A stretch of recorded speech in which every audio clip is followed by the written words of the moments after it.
Kering sudah rasanya air mataku, terlalu banyak sudah yang tertumpah. Menangis meratapi buruk nasibku, nasib buruk seorang tunawisma.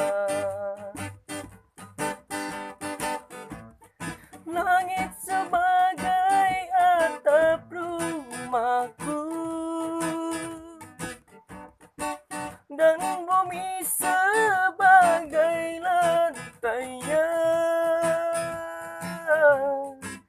Hidupku menyusuri jalan, sisa orang yang aku makan.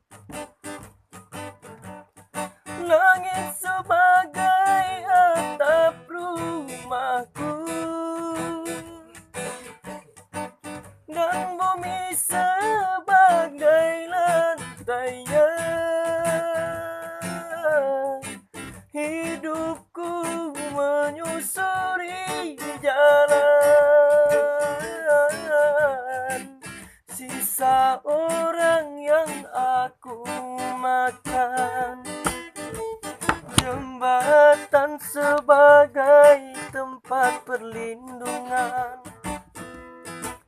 dari terik matahari dan hujan. Begitulah hidup yang aku jalani,